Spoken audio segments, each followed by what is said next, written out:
What if I told you that not every love story is meant to last forever? We grow up believing that if love is real, it will survive everything, that if two people truly care, they will stay no matter what. But reality doesn't always follow fairy tales. Sometimes love is genuine, deep, and unforgettable, yet still temporary. Today, we're going to talk about a truth most people are afraid to accept. Love is not always forever, and understanding this might be the most freeing thing you ever learn. Feelings can be real, intense, overwhelming, and still temporary. That is one of the hardest truths to accept because we are conditioned to believe that depth equals permanence. When something feels powerful, we assume it must be lasting. When emotions consume our thoughts, change our routines, and reshape our priorities, we convince ourselves that this must be forever. But emotions are experiences, not contracts. They are responses to moments, to chemistry, to timing, to who we are at a particular stage of our lives. Just because something felt genuine does not mean it was designed to remain unchanged. The reality is that feelings are influenced by circumstances, by growth, by unmet needs, and by evolving identities. What feels undeniable today can feel distant tomorrow, not because it was fake, but because human beings are not static. We often confuse intensity with stability, the rush of connection, the excitement of being understood, the comfort of emotional closeness. These sensations create a sense of certainty. You think, this is too strong to fade, but intensity is often highest at the beginning when everything is new and unknown. Mystery fuels attraction, novelty fuels dopamine, and when familiarity replaces mystery, the emotional experience naturally shifts. That shift does not invalidate what was once felt. It simply reflects change. Feelings are dynamic. They respond to how two people treat each other, how they grow individually, and how aligned they remain over time. If respect weakens, if communication deteriorates, if effort becomes one-sided, emotions adjust accordingly. They do not disappear overnight. They slowly transform.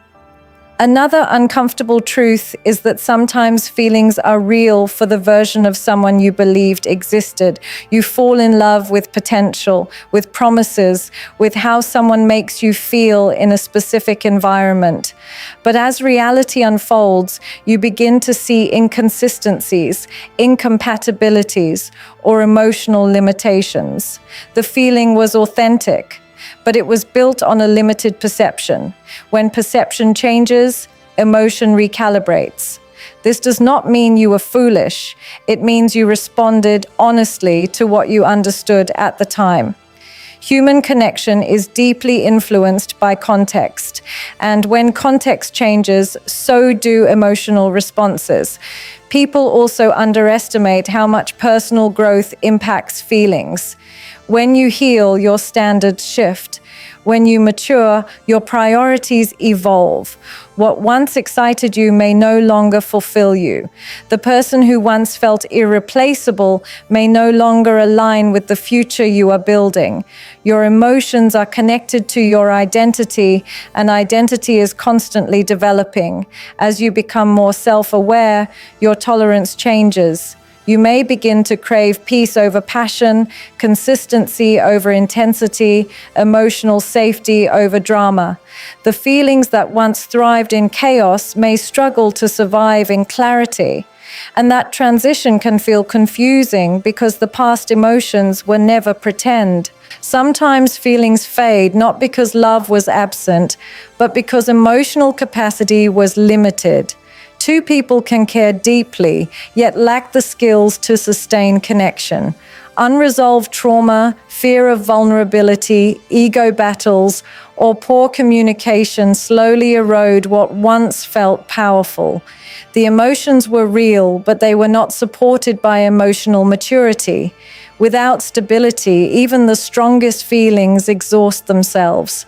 And when they weaken, people question whether they were ever real at all, when in truth they were simply temporary reflections of who both individuals were at that time.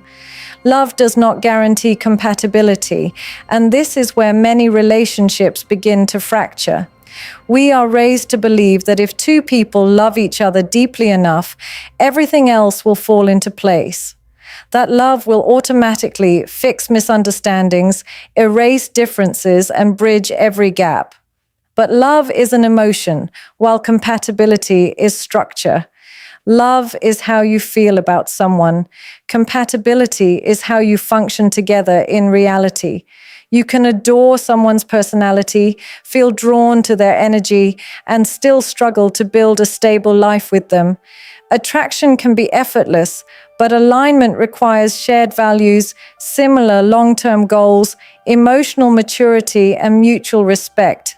Without these foundations, love starts to feel heavy instead of safe. Compatibility shows up in the small daily patterns that most people ignore in the beginning. How do you both handle stress? How do you communicate when you're upset? Do you resolve conflict or avoid it? Do your visions for the future move in the same direction? These questions rarely feel urgent when emotions are high, because chemistry creates a sense of certainty. But chemistry cannot sustain a relationship where two people fundamentally operate differently. One person may prioritize ambition while the other prioritizes comfort. One may value emotional openness while the other shuts down under pressure. One may believe in growth and self-reflection, while the other resists accountability. Love can exist between them, but friction becomes constant because their internal systems are misaligned. Many people stay in incompatible relationships because they believe leaving would mean the love was not real. They think compatibility issues are minor obstacles rather than core differences. So they compromise beyond their limits, silence their needs, and convince themselves that sacrifice is proof of devotion. Over time, resentment quietly builds. When your essential values are consistently challenged, love begins to feel like effort instead of ease. You may still care deeply, but the relationship drains you because you are constantly negotiating who you are to maintain harmony. Compatibility is also about emotional timing. Two people can love each other but be at completely different stages of readiness. One may be prepared for commitment, stability, and long-term planning, while the other is still exploring, healing, or avoiding responsibility. The feelings may be mutual, yet the capacity to sustain those feelings is unequal. And when emotional investment is unbalanced, insecurity grows.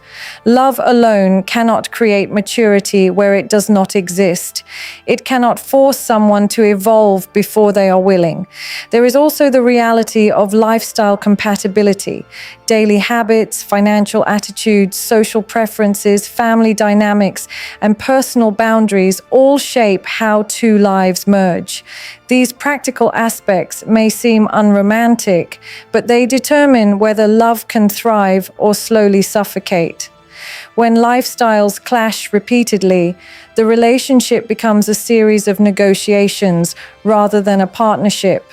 You begin to feel misunderstood, not because the person does not care, but because your natural rhythms do not align. The most painful realization is that you can genuinely love someone and still recognize that building a peaceful future together would require one of you to shrink. Love may create attachment, longing, and emotional depth, but compatibility determines sustainability. And without sustainability, even the most passionate connection struggles to survive under the weight of everyday reality.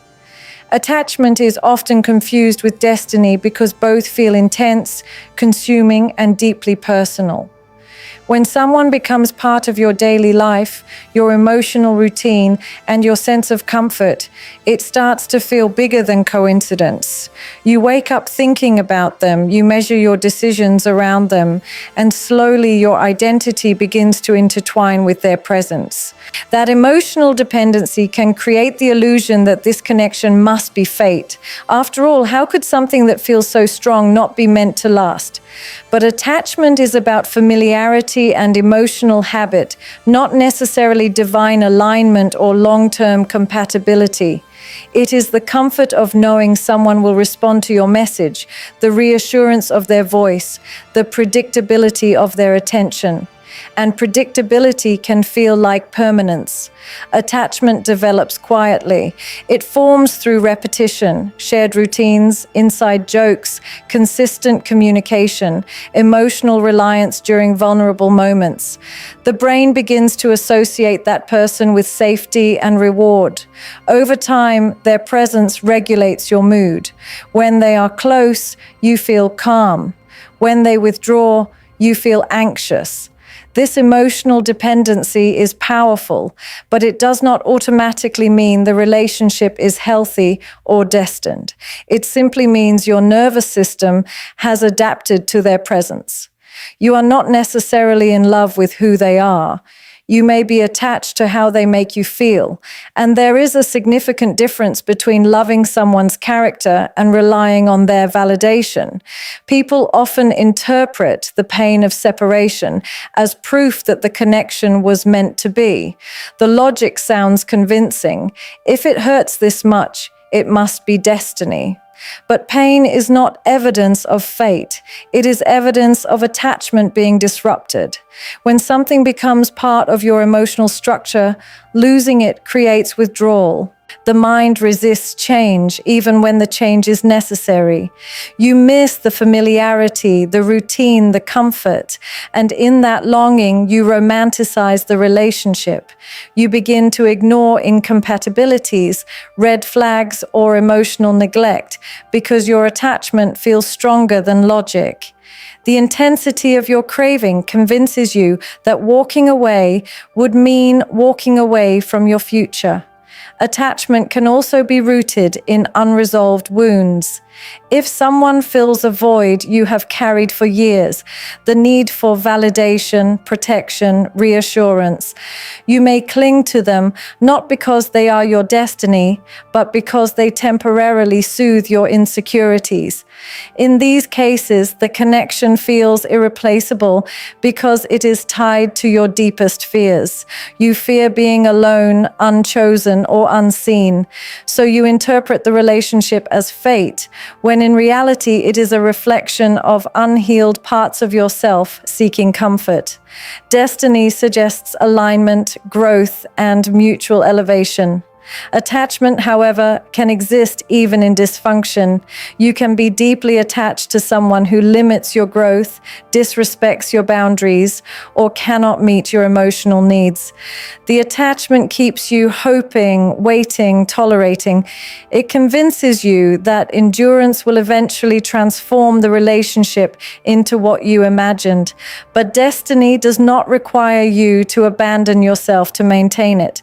When attachment is mistaken for fate, people stay in situations that diminish them, believing that intensity equals purpose.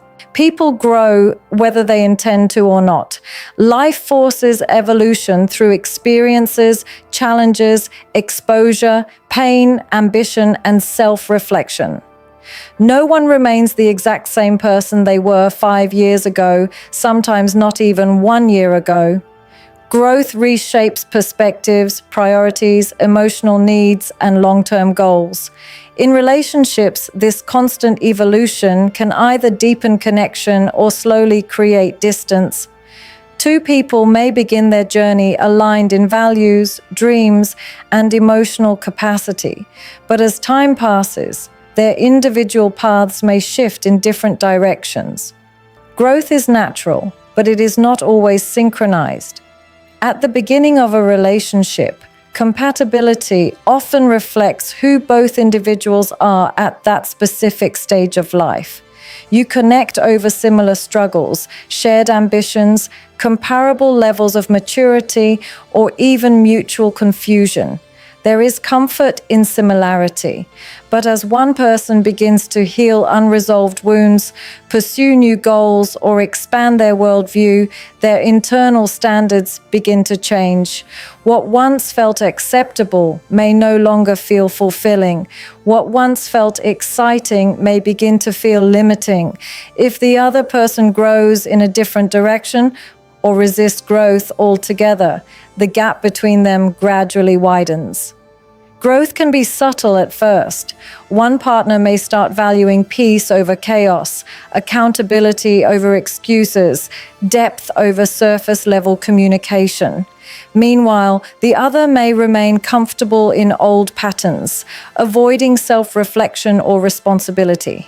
These differences do not explode overnight. They surface through repeated misunderstandings, unmet expectations, and emotional disconnection. Conversations that once flowed effortlessly may begin to feel strained. Shared dreams may no longer align.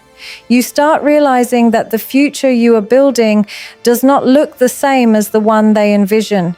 Sometimes growing apart is not about conflict, but about divergence. One person may prioritize career advancement and personal development, while the other seeks stability and routine. One may crave emotional vulnerability and open communication, while the other withdraws when faced with discomfort. Neither person is necessarily wrong. They are simply evolving in different ways. The painful part is recognizing that love does not automatically adjust for these shifts. Caring for someone does not guarantee that your long-term paths will remain intertwined. There is also the reality that growth can change attraction itself. As you mature, your perception of what feels safe, attractive, or desirable evolves. Traits that once drew you in may lose their appeal when you gain clarity about your needs. You may outgrow dynamics that once felt passionate but are now exhausting. When self-awareness increases, tolerance decreases. You begin to notice patterns you previously ignored. You recognize emotional gaps that once seemed insignificant, and slowly the connection that once felt unbreakable begins to feel misaligned. Growing apart is often misunderstood as failure, when in reality it is a reflection of change.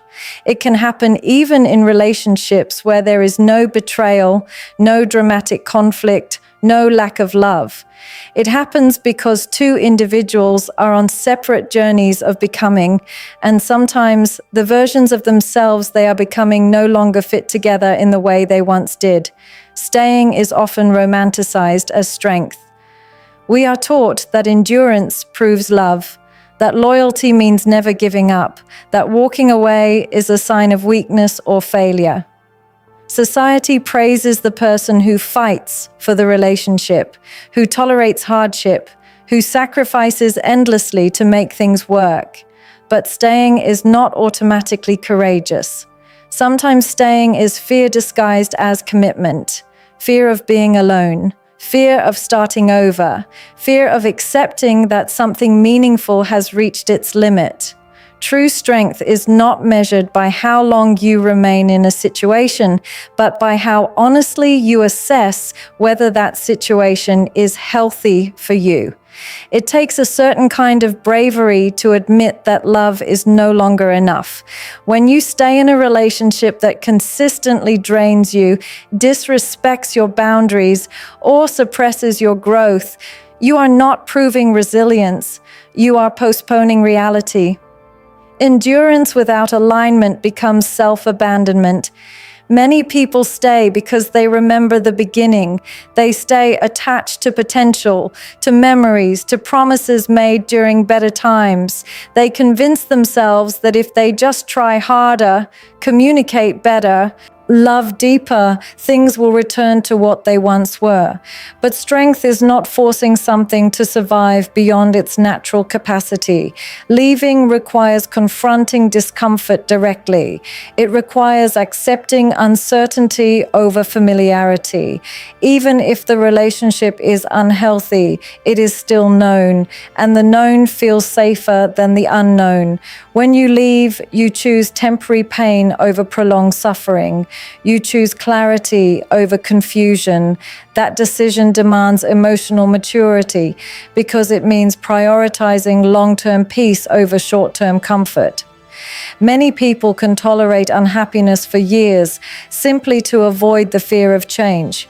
Very few are willing to step into the unfamiliar for the sake of self-respect. There is also the misconception that leaving means you did not love deeply enough. In reality, sometimes you leave because you love deeply, but you also love yourself enough to recognize incompatibility, disrespect, or emotional stagnation. Walking away does not erase the love that existed. It simply acknowledges that love without mutual effort, growth, and respect becomes painful. Strength is setting boundaries even when your heart resists. Strength is recognizing patterns that will not change and refusing to sacrifice your well-being to maintain an image of commitment. Staying can feel noble, especially when you believe loyalty defines your character. But loyalty without reciprocity becomes imbalance. If one person is constantly compromising, adjusting, forgiving, and carrying the emotional weight of the relationship, staying is not strength, it is exhaustion. Leaving in those moments is not quitting. It is choosing balance over imbalance, dignity over desperation. The hardest decisions are rarely about love alone. They are about alignment, values, emotional safety, and future vision. And sometimes the strongest thing you can do is release what you wished would work, instead of clinging to what consistently breaks you. Self-respect matters more than emotional intensity, because intensity can feel powerful while quietly damaging your sense of worth. Emotional intensity creates adrenaline, the rush of passion, the highs of affection, the dramatic reconciliations after painful conflicts. It makes the relationship feel alive, unforgettable, addictive. But intensity is not stability, and it is not proof of health. Many people mistake butterflies for compatibility and chaos for connection. When emotions are extreme, they assume the bond must be rare. In reality, intensity often thrives in inconsistency. The uncertainty of where you stand, the fear of losing the person, the unpredictability of their behavior. These dynamics amplify feelings, but they do not nurture security. Self-respect, on the other hand, is quiet. It does not create dramatic highs. It creates boundaries. It creates standards. It asks uncomfortable questions when something feels wrong, instead of ignoring red flags for the sake of excitement.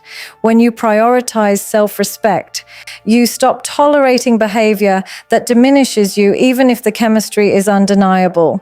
You begin to understand that being chosen inconsistently is not romantic, that apologies without change are manipulation, and that love without respect is simply attachment. Emotional intensity can make you feel wanted, but self-respect ensures you are valued. Many people sacrifice their dignity for the sake of strong feelings.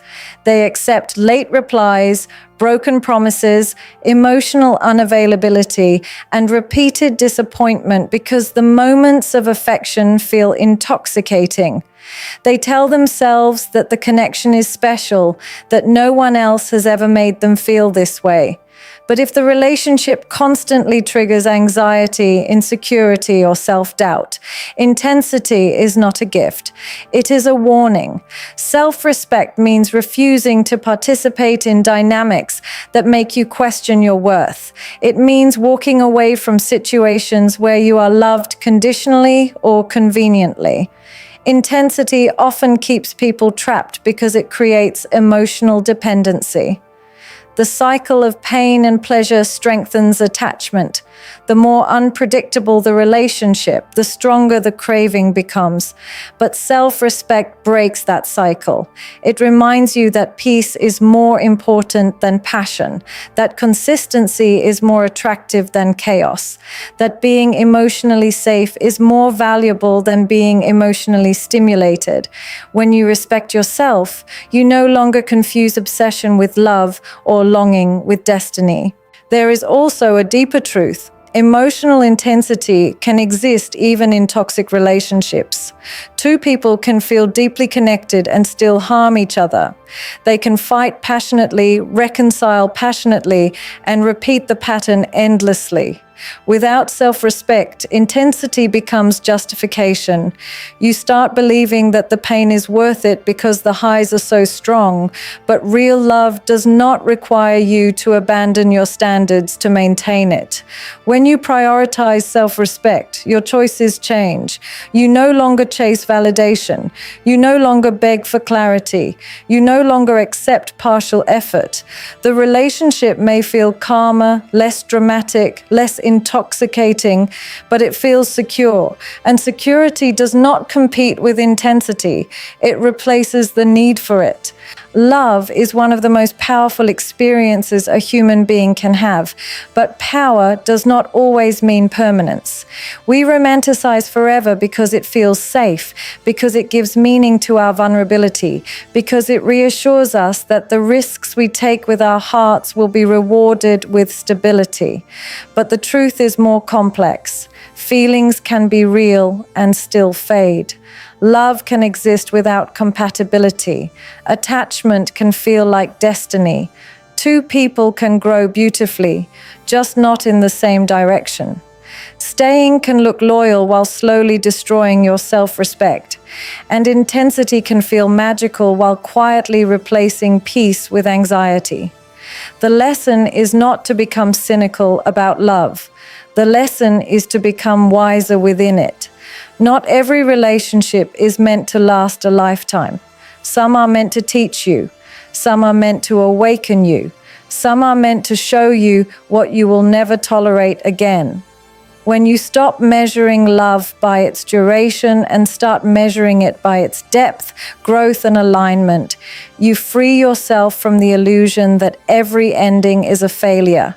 Forever is not created by feelings alone. It is sustained by compatibility, emotional maturity, shared values, mutual effort, and respect. And if those foundations are missing, no amount of passion can compensate for the cracks. Accepting that love is not always forever does not make you weak. It makes you emotionally intelligent. It allows you to honor what was real without forcing it to remain when it no longer fits who you are becoming. Because sometimes the most powerful form of love is not holding on. It is knowing when to let go with dignity, growth, and self-respect intact.